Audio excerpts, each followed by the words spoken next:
Bonjour à tous et bienvenue dans cette émission spéciale L'Alternance pour tous à l'occasion de la 5e édition du Guide du routard de l'alternant. Pourquoi l'alternance pour tous? Car l'alternance s'installe de plus en plus dans le paysage français. Le nombre d'apprentis augmente d'année en année. Et donc, dans cette émission, nous allons voir pourquoi choisir la voie de l'alternance est une voie d'excellence, est une voie de réussite, est une voie d'insertion sociale. Pourquoi l'alternance est une voie de formation privilégiée pour les entreprises? En quoi il est important pour une entreprise de former des apprentis? Pour évoquer tous ces sujets et bien d'autres encore, j'ai le plaisir d'accueillir 3 acteurs majeurs de l'alternance. Je commence avec vous, Christophe Possémé. Bonjour. Bonjour Jean. Vous êtes président du 3CA BTP. Alors le 3CA BTP est partenaire de cette 5e édition du Guide du routard de l'alternant. Nous parlerons avec vous de l'apprentissage dans le BTP et en quoi c'est important pour les entreprises du secteur de recruter des apprentis. À mes côtés, Antoine Fouché. Bonjour Antoine. Vous Bonjour. êtes aujourd'hui président du cabinet Quintet, un cabinet de conseil en stratégie, en formation et raison d'être. Et vous étiez de 2017 à 2020 le directeur de cabinet du ministre du Travail, Muriel Pénicaud, et donc qui a porté la réforme de l'apprentissage, la fameuse loi donc, du 5 septembre 2018. Et enfin, Yves Inkint. Bonjour Yves. Bonjour. Vous êtes président de l'association WALT. Alors WALT, c'est un collectif qui regroupe des entreprises, des organisations, des écoles qui portent les valeurs de l'alternance. Et WALT donc s'est associé avec le Guide du routard pour éditer ce guide de l'alternant. Alors nous recevrons également au cours de cette émission un jeune apprenti qui vit pleinement l'alternance. Il nous racontera donc son témoignage. Nous allons commencer avec vous Yves, pour évoquer donc cette 5e édition du Guide du routard de l'alternant qui vient de paraître. Tout d'abord, comment est née cette alliance entre WALT et le Guide du routard? D'une longue discussion qui a duré 10 minutes avec Philippe Glohagen, donc, le patron des éditions Hachette sur le Guide du routard. J'avais remarqué, fut un temps, qu'il y avait d'autres volets que les guides du routard régionaux que l'on connaît, voire internationaux. Donc une discussion de 10 minutes en disant voilà, on voudrait faire un guide du routard de l'alternant pour orienter, pour rassurer les parents, pour informer les jeunes, avec l'idée à l'époque, dans l'échange que l'on avait eu, de dire on pourrait répertorier tous les CFA et les écoles qui pratiquent l'alternance dans notre beau pays, en métropole et dans les Drômes. Et au bout de 10 minutes, Philippe de dire go, on y va. Et donc 5e édition, ça devient une longue et belle histoire d'amour. Oui, 5e édition, ça devient un rendez-vous attendu. Ce guide répond à une attente véritablement, vous le constatez? La première année, on s'était posé la question, parce que c'est plutôt dans les codes des parents que nous sommes que de parler du guide du routard. Mais c'est vrai que force est de constater qu'au bout de 5 ans, non seulement les parents sont concernés, mobilisés, on le voit sur les différents événements auxquels WALT peut participer, mais les jeunes également. Et ce qui est pour moi le plus symbolique et le plus symptomatique, c'est que WALT distribue pas moins de 20 000 guides du routard d'une manière générale. J'ai l'impression qu'on le retrouve sur tous les bureaux, sur les bureaux de tout le monde. Puis surtout, ce qui est ma grande surprise, chaque année, il s'en vend entre 3 et 5 000 dans les librairies de renom. Et ça veut dire qu'il y a encore un acte d'intérêt et d'achat de ce guide du routard. Je vois bien les parents me dire, je l'achète, je le dépose négligemment sur le coin du bureau. Quand arrive généralement le stress pré-Parcoursup et le stress post-Parcoursup. Alors Christophe, j'ai précisé que le 3CA BTP donc, était partenaire du Guide du routard de l'alternant. Que signifie concrètement ce partenariat? Alors c'est s'inscrire tout naturellement dans l'accompagnement de la jeunesse. On a parlé des parents, souvent qui sont la porte d'entrée pour ces jeunes au collège et ensuite au lycée, mais on va parler déjà des collégiens. L'orientation est un choix difficile aujourd'hui en France, et donc le guide du routard permet et peut permettre aux parents accompagnés de leur enfant de trouver un centre de formation et du coup d'aller, potentiellement dans les journées portes ouvertes, pour aller voir ces centres de formation et de trouver les entreprises, parce que quand on parle d'alternance, il faut trouver un employeur et c'est souvent un parcours du combattant pour des parents qui ne connaissent pas l'environnement professionnel du choix de leur gamin, et donc de pouvoir avoir un listing aussi d'employeurs derrière pour les accompagner à trouver forcément ce maître d'apprentissage qui est une condition sine qua non et surtout une condition de réussite. Je parle souvent de triptyque, famille, centre de formation et entreprise. Alors on va un petit Je vais parler de ce guide, Yves. Comment il est organisé? Qu'est-ce qu'on y trouve? Et qu'est-ce qu'il y a de nouveau dans cette nouvelle édition? Il est bien organisé. C'est J'imagine le pas. plus important. Qu'est-ce qu'on y trouve? Christophe le rappelait, on y trouve le mode d'emploi. Parce que, je ne vais pas dire que c'est un parcours, mais il faut comprendre ce que c'est qu'un contrat d'apprentissage, ce que c'est qu'un contrat de professionnalisation. Donc je pense que c'est quelque chose de plutôt rassurant en termes de process et de procédure vis-à-vis du jeune, voire des familles, vis-à-vis des entreprises, on vient de le rappeler à l'instant. Donc il est organisé d'une manière assez simple. D'abord le mode d'emploi d'une manière générale, c'est quoi l'alternance? Comment on signe un contrat de professionnalisation, un contrat d'apprentissage? Et deux, région par région, les bonnes adresses. Donc en l'occurrence, on essaye chaque année de répertorier l'ensemble des CFA et des écoles, région par région. Est-ce qu'il y a de nouveau cette année? Cette année, on met aussi en valeur donc, le label WALT. Donc on a aussi un certain nombre d'écoles et de CFA qui participent activement à une démarche qualité waltienne, si je me permets l'adjectif. Et donc effectivement, ils sont aussi mis à l'honneur dans le guide du routard version 2025. Est-ce qu'on trouve, par exemple, tous les centres de formation du BTP? Ça m'a intéressé, Christophe. Alors, c'est une très bonne question. Si je fais un appel, on ne trouve pas tous les centres de formation du BTP ou d'une manière générale, toutes les écoles et les CFA. C'est qu'on ne les a pas répertoriés dans les bases de données classiques et traditionnelles.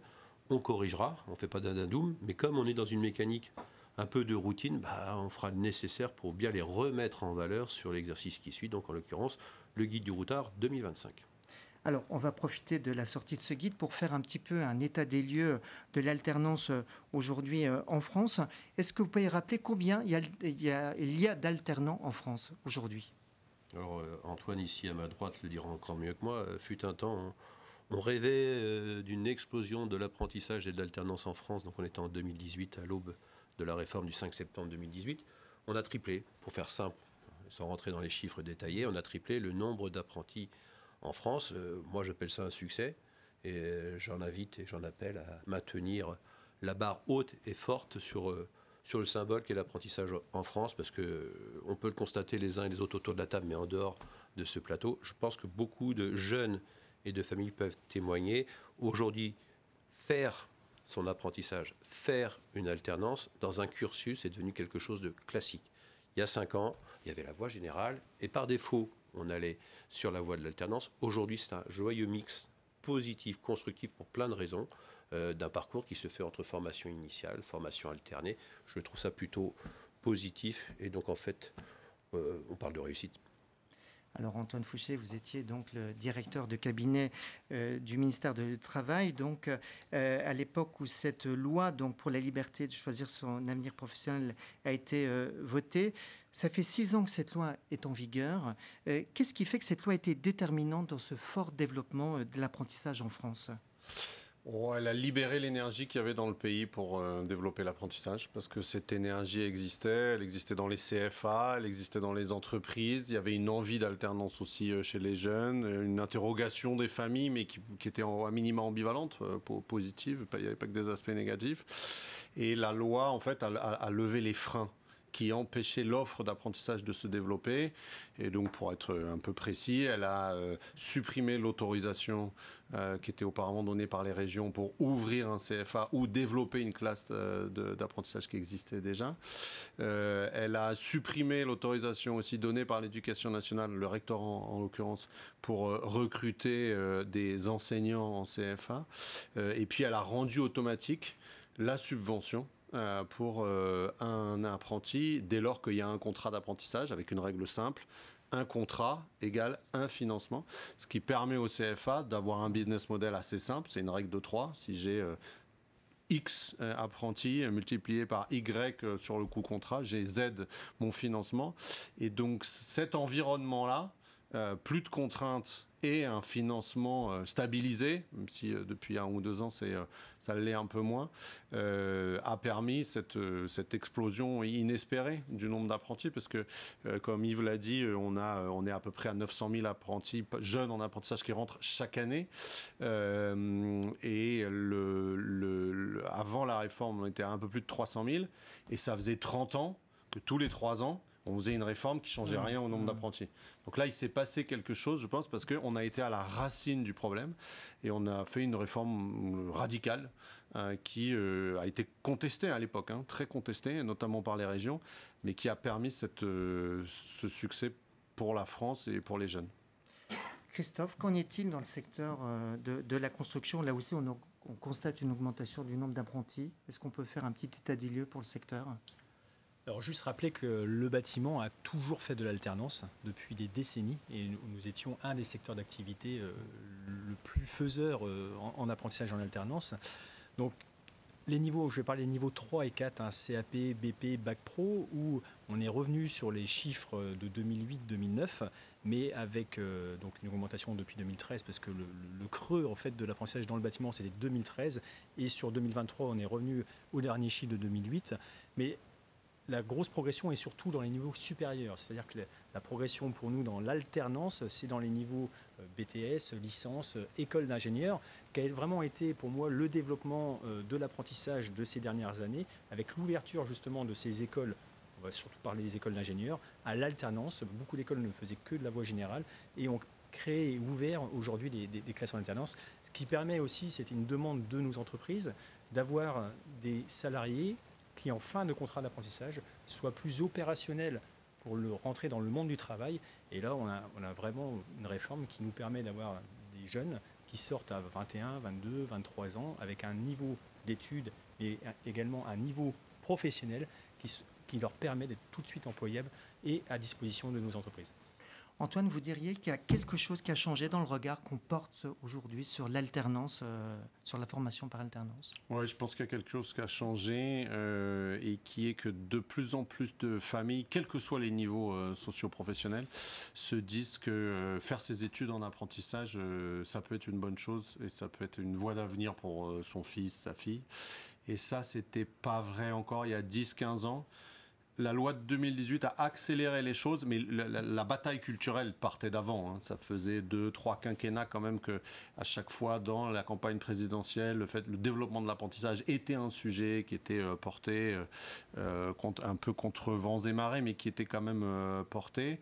Il y a eu un gros travail des professionnels, des fédérations professionnelles qui ont réclamé que ce développement-là, qui ont bien communiqué sur le sujet. Mais surtout, le développement, je pense, correspond aussi à une époque qui est la nôtre, au sens précis où, de plus en plus, on essaye d'individualiser dans tous les domaines les services. Et en matière d'éducation, l'apprentissage répond aussi, me semble-t-il, à une capacité d'apprendre la même chose, mais de différentes manières. Et donc, à partir du moment où on se dit que l'objectif, c'est le diplôme, ou la certification, ou le titre professionnel, et que peu importe la pédagogie avec laquelle on arrive à obtenir cette qualification, qu'elle soit scolaire, qu'elle soit par alternance, qu'elle soit par apprentissage, ce qui compte, c'est à la fin d'avoir le diplôme. Ça correspond à notre époque. Débrouille-toi pour avoir les choses. Du moment que tu l'as, ce qui compte, le chemin, ça sera le tien. Et donc, oui, ça a correspondu à une forme d'époque qui a fait que on a gagné la bataille culturelle. Je pense que ce que je viens de dire, toutes les familles raisonnent de la même manière. Il faut que tu aies ton diplôme parce que ça, c'est important. Mais que tu l'aies par apprentissage ou par voie scolaire, ça, c'est totalement secondaire. Et il y a même sur certains secteurs où il vaut mieux avoir son diplôme par apprentissage que par la voie scolaire, à tous les niveaux de qualification. Oui, je veux bien compléter, même si ce n'était pas prévu. Il y a un changement également chez les DRH. Ouais. Les DRH, après, il faut être très clair, l'alternance correspond à une catégorie de jeunes qui ont besoin d'opérationnalité. Il y a d'autres jeunes, peut-être pour des raisons de maturité, sont plus faits pour la formation initiale, classique, traditionnelle. Moi, je vois une évolution chez les DRH qui commence à se dire, bon, il n'y a pas une solution, il y a des solutions. C'est aussi une stratégie RH que de recruter des jeunes pousses par l'alternance. Puis je commence à avoir des DRH dire, moi, entre un jeune qui a fait que de la formation initiale et qui a le même diplôme qu'un jeune qui a fait de l'apprentissage, je commence à me poser la question de celui qui a un peu d'expérience professionnelle. On nourrit un CV par l'apprentissage. Donc je vois aussi cette évolution auprès des DRH. Et ça permet aussi un magnifique ascenseur social, puisque l'alternance permet d'aller à des niveaux de master, tout en gagnant en partie sa vie, et du coup ça permet à un grand nombre de jeunes de pouvoir faire des études supérieures dans des belles écoles en gagnant sa vie du coup en pouvant payer une partie de la formation, et l'entreprise contribue au reste du financement, hein, grâce également au niveau de prise en charge de l'autre côté. La prime aussi actuellement de 6 000 euros, qui est depuis 3 ans en ligne au niveau de l'État. Donc tout ça permet une ascension sociale sur toute une partie de la population qui ne pouvait pas aller faire des écoles supérieures, et surtout les écoles supérieures privées qui coûtaient pour les familles trop cher au quotidien. Ça, il faut le préserver. Oui, on le voit, l'apprentissage qui s'installe dans des écoles d'ingénieurs, c'est une réalité de plus en plus prégnante, Antoine. Oui, dans tous les niveaux en fait, puisque encore une fois, l'objectif 2018, c'était de dire que n'importe quel diplôme en France doit pouvoir être obtenu dans n'importe quel territoire, soit par apprentissage, soit par voie scolaire.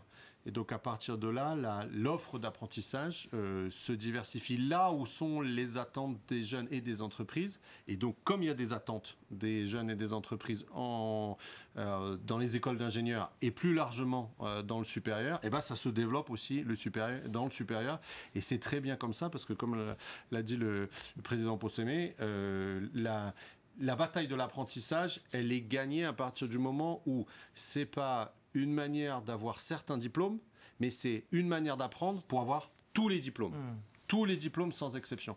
Et si c'est une alternative à la pédagogie scolaire, alors ça va se développer à tous les niveaux de qualification et ça va permettre à beaucoup plus de jeunes de faire des études parce que, il y a l'argument financier. Si j'étais pas payé, je pourrais pas payer mes études. Et surtout, cette alternative à la pédagogie scolaire, c'est encore une fois une autre manière d'apprendre, mais pour avoir à la fin les mêmes compétences et être aussi compétent que quelqu'un qui est passé par la voie théorique. Donc c'est ça qui fait que oui, ça se développe dans le sup, dans les écoles d'ingénieurs, et c'est très bien comme ça, et ça va continuer comme ça, parce que c'est ça dont ont besoin les entreprises et ce qu'attendent aussi les jeunes. Alors Yves, je le disais en début d'émission, vous êtes le président de l'association WALT qui se présente comme un activateur de l'alternance. Quels sont les objectifs de l'association, en quelques mots ? En fait, on est né d'une intelligence collective où on s'est rendu compte que chez certains, on ne pouvait pas répondre systématiquement positivement à un jeune, mais qu'on n'avait pas le réflexe de le renvoyer à la communauté. Donc on était 6 autour de la table à l'époque, je les cite, les compagnons de devoir, les MFR, l'AFTRAL, l'enseignement catho, IGS et Thalys que je préside aujourd'hui. Ouais, voilà, l'idée c'est qu'on ne se rendait pas le jeune qui n'avait pas de solution. Donc on s'est dit un jour, mais alors pourquoi pas créer une plateforme, un chatbot, et puis un jeune à qui on dit, moi je ne suis pas ta réponse, je ne suis pas ta solution, le renvoyer sur un collectif. De ce collectif de 6, on arrive à un collectif aujourd'hui de pas loin de 1300, 1400 écoles et CFA. L'idée c'est de ne pas laisser un jeune sans orientation, sans solution, sans accompagnement d'une manière générale. Et progressivement, on est rentré dans une mécanique de service vis-à-vis des CFA, vis-à-vis des jeunes. Le sujet ou la priorité actuellement, c'est comment on peut travailler, lutter contre le taux de rupture. Donc il y a des vrais sujets, des sujets de mentoring, des sujets d'accompagnement. Voilà, l'idée, c'est d'être plutôt en posture servicielle vis-à-vis de la communauté des CFA et des apprentis d'une manière générale.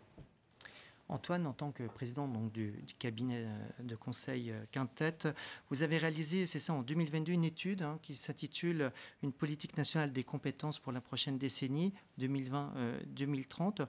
En quelques mots, qu'est-ce qui ressort de cette étude sur la formation en alternance ? Quelle sera la place de l'apprentissage, selon vous, d'ici quelques années ? Centrale.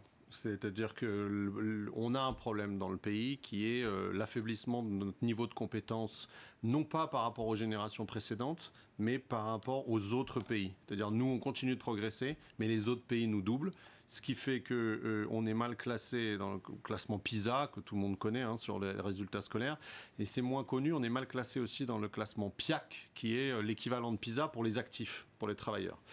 Donc on a un décrochage en matière de compétences en France par rapport à 25 autres pays dans le monde.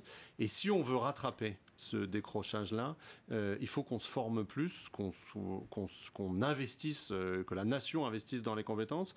Et l'apprentissage, c'est l'une des meilleures réponses, pas la seule, ça suffira pas, c'est clair, mais l'une des meilleures réponses à cette problématique de compétences dans le pays qu'il ne faut pas négliger parce que l'avenir économique d'un pays au XXIe siècle, le premier déterminant, ça sera d'abord le niveau de compétence de sa population. Le capital, c'est assez facile d'accéder. Les matières premières, on est sur une transition énergétique, donc ça redistribue les cartes. La chose qui fera qu'on ne sera pas un peuple de sous-traitants, mais un peuple d'innovateurs, c'est le niveau de compétence de la population. Et donc, l'apprentissage à tous les niveaux de qualification, comme ça permet de permettre à davantage de personnes d'acquérir davantage de qualifications, ça participe de l'élévation du niveau de compétence du pays et donc à la fin de notre niveau de vie collectif dans 30 ans. Alors aujourd'hui, on est proche du million d'apprentis. Il faudra combien d'apprentis d'ici, je ne sais pas, 5 ans, 10 ans, selon vous, par rapport à vos prédictions? Je pose pas la question comme ça parce que je repars de mon point de départ, qui est que la meilleure manière que chacun réussisse sa formation, c'est que soit disponible une offre qui lui permet d'apprendre selon sa propre manière d'apprendre. Et donc, il y en a qui apprennent mieux, encore une fois, en étant sur un banc d'école, et il y en a qui apprennent la même chose, et pas moins bien, mais qui apprennent mieux en faisant. Et donc, l'idéal serait que, encore une fois, chaque diplôme puisse être appris, passé, formé dans l'ensemble du territoire selon ces deux pédagogies. Et à la fin, la répartition entre le théorique et l'apprentissage, ou le scolaire et l'alternance, ça dépendra de la proportion de personnes qui apprennent mieux en faisant ou mieux en lisant, si vous voulez. Et ça, on ne peut pas le dire avant. Ce qu'on peut dire, en revanche, c'est que aujourd'hui, il y a un peu moins d'1 million de jeunes en apprentissage. Il y a 9 millions de jeunes de 16 à 25 ans. Donc, ce qui est sûr, c'est que la tendance, ça va plutôt être... si l'objectif c'est que chacun puisse apprendre selon sa manière préférée d'apprendre, on va plutôt développer l'apprentissage que réduire les choses, parce qu'il n'y a pas 80% des gens qui apprennent mieux sur les bancs de l'école qu'en faisant. Ça, c'est pas vrai, c'est pas notre expérience à chacun d'entre nous. C'est plus, je sais pas si c'est 50-50 ou 70-30, mais l'apprentissage a beaucoup d'avenir de ce point de vue-là, quand on pourra encore une fois apprendre n'importe quel diplôme en apprentissage dans notre pays. Avec une particularité, pour rebondir sur la partie des métiers manuels. Exactement. Les métiers manuels, le bâtiment et les travaux publics, nous sommes quand même à dominance métiers manuels. Et donc ces métiers-là s'apprennent principalement en entreprise et en centre de formation en alternance, justement pour avoir ce duo d'apprendre le geste de métier qui ne s'apprend pas dans un manuel. Le geste de métier, si on ne le fait pas réellement, on ne peut pas le retranscrire derrière. Donc il y a la partie matière générale, le tronc commun, bien sûr, qui peut s'apprendre, là il n'y a pas de souci, de différentes façons. Mais le geste, il doit continuer, et c'est là où le 3CA, justement, en termes d'innovation pédagogique, nous sommes en permanence en réflexion sur comment apprendre ce geste demain. Aujourd'hui, on commence à faire des tests en réalité augmentée avec des retours de force. Donc ça pourrait se faire même en immersion en entreprise. Et je veux vraiment insister sur l'alternance où la réussite de l'apprentissage demain dans nos métiers manuels, ce sera vraiment de mettre en action ce geste de métier, puisque l'intelligence artificielle va chambouler un grand nombre de métiers, et on en est qu'aux prémices, on ne sait pas ce que ça donnera dans les années à venir dans un grand nombre de métiers. Et dans nos métiers manuels, pour le moment, avant d'avoir 100% de robots sur nos chantiers qui réalisent les tâches, on a encore de grandes heures, de nombreuses années devant nous pour faire des hommes et des femmes de qualité mettant en œuvre. Et on a vu une apprentie tout à l'heure dans la prise de parole qui avait les yeux qui brillaient, parce que ça faisait du staff, du stuc. Donc là, on est bien sur un geste qui ne se retranscrit pas par un robot. On doit aller le mettre en œuvre sur place. Donc le 3CA, au quotidien, nous réfléchissons à ces innovations pédagogiques pour justement avoir une capacité de travail avec les centres de formation, l'ensemble des centres de formation, pour tester avec certains centres de formation, pour voir si on est capable de le retranscrire et de le l'essaimer à grande échelle sur les territoires. Et donc c'est de tester du matériel, des matériaux, une façon de pédagogie avec différentes façons de faire. Je pense beaucoup aussi à l'essaimage et à travailler plus avec les entreprises pour aller au cœur des entreprises sur des chantiers tests. Que de mieux que d'aller, je vais vous prendre un exemple, sur un mur de clôture, sur un château, pour aller faire du joint en conditions réelles avec des jeunes. Donc là, je pense qu'il y a vraiment des choses à faire avancer dans la pédagogie de demain. Le centre de formation, les parents, on en est aussi dans l'éducation, et les entreprises au quotidien. Voilà, nous allons devoir libérer Antoine Fouché. Vous avez une obligation. En tout cas, merci beaucoup d'avoir participé à cette émission. Et nous allons continuer en regardant donc une série qui s'appelle Sans filtre. C'est une série qui vous fait découvrir le métier et le quotidien de jeunes professionnels du BTP. C'est une série produite dans le cadre de la campagne de communication La Construction, organisée par le 3CA BTP, pour faire découvrir aux jeunes et à leurs parents la richesse et la diversité des métiers du BTP. Nous allons entendre Mathias, Oriane, Nancy, tous trois heureux et fiers de leur métier grâce à l'apprentissage. J'ai validé mon cursus en constructeur de réseau et canalisation et là maintenant je continue sur un bac encadrement de chantier. Tout le monde me disait de suivre une voie générale et puis moi c'était pas trop dans mon optique on va dire. Voilà, moi j'avais envie d'apprendre à savoir faire quelque chose de mes mains, savoir faire quelque chose de concret. Jean-Marc, c'est notre chef de chantier, voilà, c'est mon maître d'apprentissage. Il nous apporte beaucoup de savoir-faire, beaucoup de qualités techniques. Il essaie toujours de garder une très bonne relation entre nous. Il va vraiment savoir gérer l'apprentissage en fonction de la personne, donc c'est ce qui est intéressant avec lui. Eh bien, ce matin, on réalise de la pose de bordure pour nous apprendre à réaliser des voiries. Donc voilà, on apprend à régler le béton, savoir manier les altitudes et régler les pentes.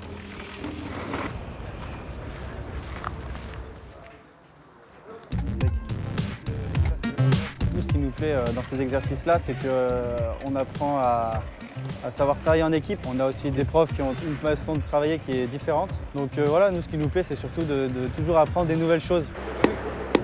Mon maître d'apprentissage, il m'apporte oui, le savoir, tout ce qui est gestes techniques, un peu de tout en fait. Tu vas souder les barreaux. Ok. N'oublie pas de mettre de l'anti-adhérent pour éviter que les grains se collent. Ça marche. Tu commences comme ça. Ouais. Et après, ouais, tu vois, tu fléchis un peu tes jambes et tu tournes en même temps. Ok. Moi, j'ai commencé la peinture donc en sortant de 3e, après le collège. J'ai fait 6 années d'apprentissage. J'ai commencé par un CAP en 2 ans, puis un BP en 2 ans et un BTS en 2 ans. Ouais, ça va. Ouais, ça rend plutôt bien. Je m'éclate dans ce que je fais, j'adore ce que je fais, donc pour l'instant, je suis pas prête de changer de métier. Après Mathias, Oriane et Nancy, nous avons le plaisir d'accueillir en plateau un autre apprenti du BTP, Rémi Groslo. Bonjour Rémi. Bonjour. Alors donc tu as 22 ans et après un bac économique et social et une année en fac d'économie, tu as choisi la voie donc, de l'alternance. D'abord un CAP installation sanitaire en 1 an, puis un BP monteur en installation du génie climatique et sanitaire que tu viens de finir au BTP CFA Île-de-France à Hermont. Tout d'abord, qu'est-ce qui t'a amené à choisir ce métier dans le génie climatique ? Alors, tout d'abord, j'ai testé la fac, du coup, après mon bac, mais c'était vraiment pas ce qui me plaisait du tout. Et on n'avait pas vraiment de suivi ni de pratique, parce que c'était de l'économie, etc. Je me suis dit que je voulais faire un truc manuel directement. Tu cherchais plus de sens ?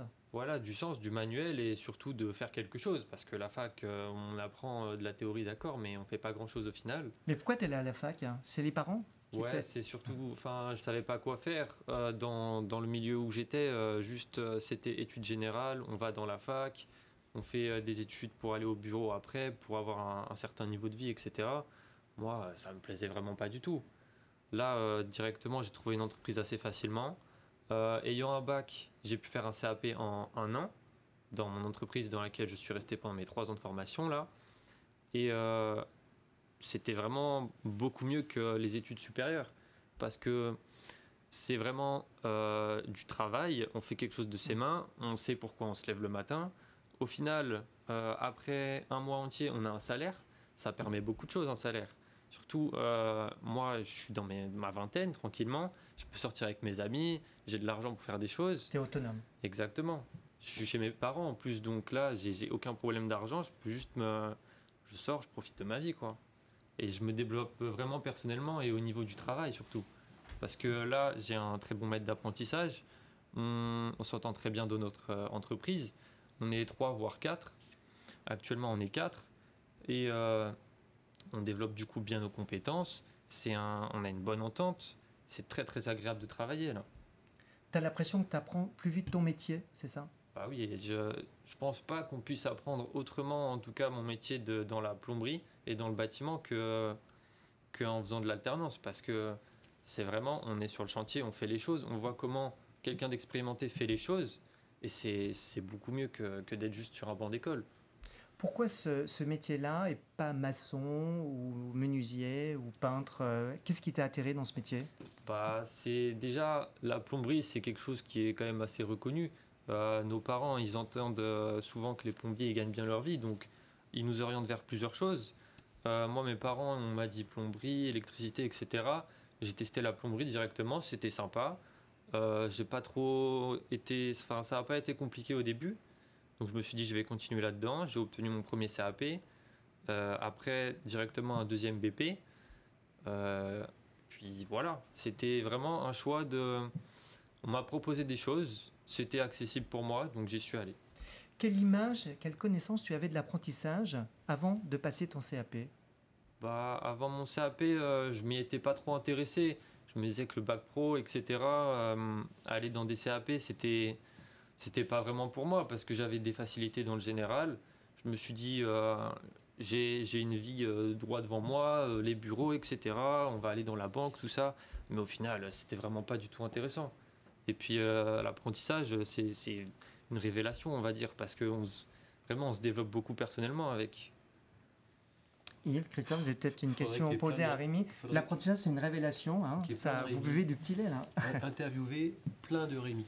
Je pense qu'il y a des centaines de Rémi qui devraient prendre le micro à notre place pour expliquer deux choses que tu as dites importantes. Autonomie. On n'en parle pas assez aujourd'hui. Pouvoir d'achat, autonomie, accession donc à un parcours de formation. Puis tu l'as évoqué aussi du bout des lèvres, un maître d'apprentissage avec qui ça se passe bien. Donc transmission, transition, accompagnement sur le terrain, dans l'école. Voilà, donc moi j'ai rien à dire. Il faut qu'il y ait des Rémi qui parlent matin, midi et soir sur ce plateau et qu'on en fasse des centaines et qu'on les fasse passer sur les réseaux sociaux. C'est ça le vrai sujet. Ouais, et puis il n'y a pas que moi, il y a beaucoup d'apprentis, ça se passe très très bien pour eux, que ce soit par choix ou parce qu'ils ne savaient pas quoi faire de leur vie, ça se passe très très bien. Du moment qu'on a une entreprise qui nous accompagne et qui nous forme bien, l'apprentissage c'est vraiment c'est très très bien, c'est passionnant. Christophe? Non, moi, juste à dire, j'ai l'impression de me voir il y a presque 30 ans, parce que j'ai un parcours aussi d'apprentissage. Bon, tu as choisi le métier de plomberie, mais le plus beau métier, c'est le métier de maçon. En France. Là. Mais à part ça, voilà, la réussite dans l'apprentissage, dans l'alternance, et le champ des possibles, tu as parlé de CAP, de brevet professionnel, mais derrière, tu pourras plus tard, en alternance, parce qu'on parle toujours d'alternance et d'apprentissage pour les jeunes. Non, l'alternance, pour moi, est tout au long de sa vie. On doit continuer à apprendre tout au long de sa vie. On est capable, jusqu'à 65 ans, bien sûr, de faire de l'alternance et de se former. Donc, il faut vraiment aussi que au quotidien, on pousse dans les entreprises. Et tu as parlé de ton maître d'apprentissage, Régis a appuyé là-dessus. C'est très important d'avoir un maître d'apprentissage et un chef d'entreprise de qualité pour pouvoir apprendre.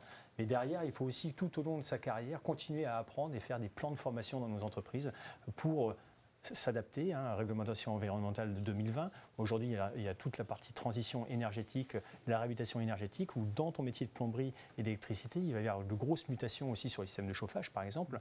Et donc, on doit en permanence apprendre tout au long de sa carrière. Et il faut donc absolument que l'État, les entreprises prennent ça vraiment à bras le corps pour trouver des financements dans les années à venir pour pouvoir continuer à former les salariés au quotidien. Alors Christophe, je vais rester avec vous. Vous êtes président du 3CABTP. Vous êtes par ailleurs chef d'entreprise donc, qui forme des apprentis. L'entreprise s'appelle le Bâtiment Associé. Elle est à Muison, dans la Marne. Elle compte près de 200 collaborateurs. Et justement, combien avez-vous d'apprentis dans votre entreprise? Et quelle est la typologie des apprentis? Alors, pour moi, l'apprentissage, c'est une condition sine qua non de réussite de toute entreprise. Beaucoup d'entreprises se plaignent de ne pas trouver de collaborateurs et de collaboratrices au quotidien. Moi, toutes les entreprises que je croise qui font l'effort de former, parce que ça demande un effort, ça veut dire qu'il faut passer du temps. Maître d'apprentissage ou chef d'entreprise doit passer du temps avec son alternant pour le former pendant 2 ans, 4 ans, 6 ans, suivant le cursus qu'il réalisera dans son parcours d'apprentissage. J'ai 25 jeunes en permanence en alternance dans ma société, donc j'ai entre 12 et 14% d'apprentis, mais des apprentis en CAP, en brevet professionnel, en bac pro, en alternance, sinon je ne prends pas, en BTS, en licence, en école d'ingénieur, voire même des profils d'école de commerce qui viennent, mais toujours en alternance, puisque même des profils d'école de commerce, je les envoie en chantier, je leur impose de faire de l'alternance en chantier pour après, bien sûr, faire d'autres postes, ce qui me permet d'avoir des évolutions aussi dans l'entreprise très intéressantes. Et 100% de mes directeurs aujourd'hui sont passés par l'alternance. Donc une entreprise de 200 salariés sur la place de Reims, chez moi, gros œuvres, construction bois, monument historique, 100% de mes collaborateurs, directeurs, conducteurs travaux, chefs de chantier sont passés par l'alternance de l'entreprise. Et donc, pour finir, avec les salariés qui restent dans l'entreprise, parce qu'on parle souvent des taux de rupture dans l'apprentissage, mais c'est aussi les taux de rupture dans nos entreprises. Il n'est rien de mieux que de conserver ces salariés pour justement les faire évoluer, leur faire un plan de carrière dans nos sociétés. Et on voit bien qu'en mettant de l'énergie dès le départ, en les accompagnant au fur et à mesure, en leur faisant un plan de carrière et du coup un plan de formation dans la durée, nos collaborateurs s'intègrent et marchent dans le même sens que la stratégie de nos entreprises et restent dans nos sociétés. Alors Yves, vous êtes président DG du groupe Thalys, qui est un groupe d'écoles post-bac spécialisé dans la formation en alternance. Qu'est-ce que vous constatez au sein de votre école? Il y a un plus grand nombre de candidats par la voie de l'apprentissage, il y a une plus grande diversité des profils très rapidement? Alors dans ce que je vis au quotidien, on présente à peu près 8000 apprentis. Je le redis parce que c'est important, il faudrait qu'il y ait plus de Rémi. Hein. Je le dis en souriant, mais je le constate au quotidien. Donc dans le réseau Thalys, on a un paquet de jeunes qui, grâce à l'apprentissage, épousent les codes de l'entreprise. Il faut aussi imaginer que parfois, on a des jeunes qui sont issus de familles qui sont loin des codes traditionnels de l'entreprise. Et moi, je vois une évolution quand on récupère un jeune en bac pro, puis en BTS, puis en bachelor. Il y en a certains qui vont juste, Christophe l'évoquait, jusqu'à bac plus 5 en master. C'est des jeunes qui, en termes de témoignage, valent de l'or. Ils vous diraient, mais moi, je n'avais pas les moyens de me payer des études à ce niveau-là. Donc, on apporte les codes de l'entreprise. C'est important par rapport à la marque employeur. On a un financement, puisque la formation est payée par l'OPCO. Tu le disais tout à l'heure, Rémi, il y a un pouvoir d'achat. Donc, vis-à-vis du jeune, vis-à-vis de la famille, c'est un plus. C'est un cocktail gagnant, ça. Donc, quand je dis c'est un cocktail gagnant, oui, je vois de plus en plus de jeunes se dire, par l'apprentissage, je peux épouser un parcours de formation. Et donc, première année, deuxième année, rebondir d'apprentissage en apprentissage et avoir la limite, un choix de carrière et un choix de vie. Je raconte une bêtise, ça me détend et c'est parce que je t'entends. Souvent, on me pose la question très rapidement. Et si tu devais refaire ta vie, qu'est-ce que tu ferais comme formation? Et je le dis parce que c'est sincère. Je referais par l'apprentissage une formation de plombier et je créerais en Bretagne chez moi les plombiers bretons avec du service plus. Il y a plein de parcours. Nous entrons à présent dans la dernière séquence de cette émission. Nous allons aborder la promotion de la formation en alternance auprès des jeunes et de leurs familles. Promouvoir, communiquer représente un enjeu permanent pour susciter de nouvelles vocations et assurer le renouvellement de la main-d'œuvre qualifiée. Et c'est donc dans cet état d'esprit que Walt s'est lancé dans l'aventure de Captain Alternance. Yves, comment est venue l'idée de Captain Alternance? De quoi s'agit-il en un mot? Il s'agit d'une rencontre. Comme on peut le faire aujourd'hui. Un jour, on m'a proposé de rencontrer brièvement un jeune skipper guadeloupéen dont le rêve était de faire la route du Rhum. Alors en plus, moi je suis de Saint-Malo, donc la route du Rhum, j'ai vécu aux Antilles. Il se passait un truc. En 15 minutes, le jeune m'explique pourquoi il veut traverser l'Atlantique. Solide, sérieux, ok. Et puis on commence à interroger la bande, les copains, les amis. Aujourd'hui, c'est l'occasion de remercier aussi le 3CA BTP qui accompagne ce projet. Donc depuis 3 ans, on accompagne Kenny sur les compétitions. On s'est engagé vis-à-vis de lui d'une course de la route du Rhum jusqu'à la prochaine route du Rhum. Et le bateau s'appelle Captain Alternance. Et tous les métiers autour du bateau sont issus, sont faits, portent l'alternance. Donc on a un porteur d'alternance qui plus est sportif de haut niveau, qui plus est reconnu aujourd'hui aux Antilles et en Guadeloupe en particulier, et qui dernièrement a eu la joie, je pense, et l'honneur de porter la flamme olympique. C'est une récompense pour lui, c'est une récompense pour l'alternance. Nous allons justement écouter Kenny Piprol, donc il a 27 ans, il est passionné de voile donc, depuis son plus jeune âge, et nous l'écoutons évoquer son regard sur l'apprentissage.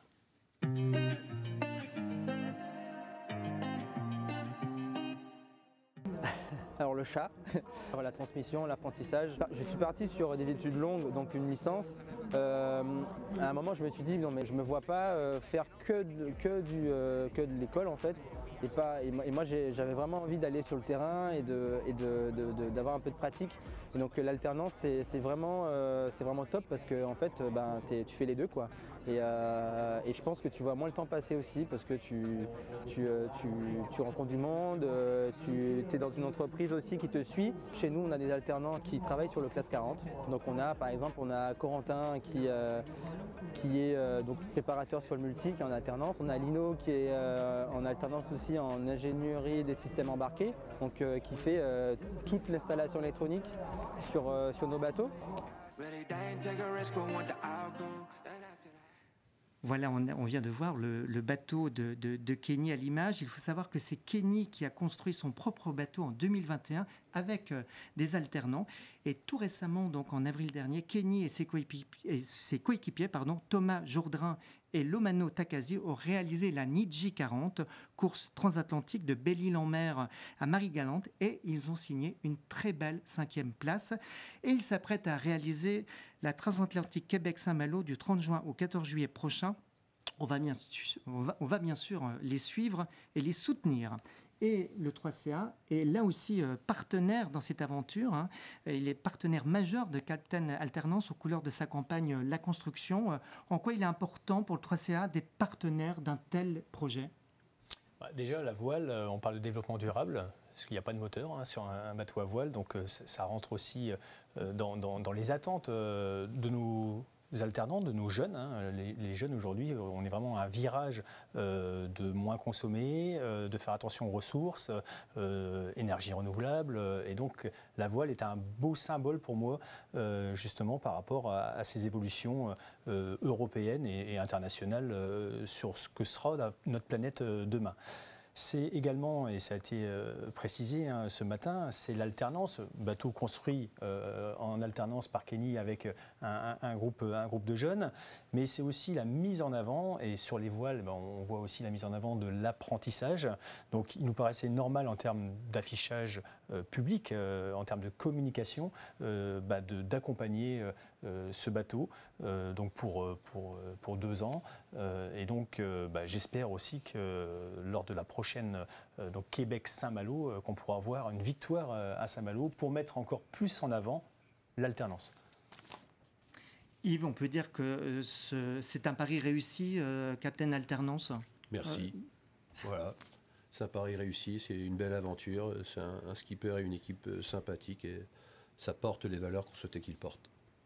Alors, il y a un autre événement qui est une belle vitrine des métiers. Il s'agit de la compétition WorldSkills pour mettre en avant l'excellence des métiers.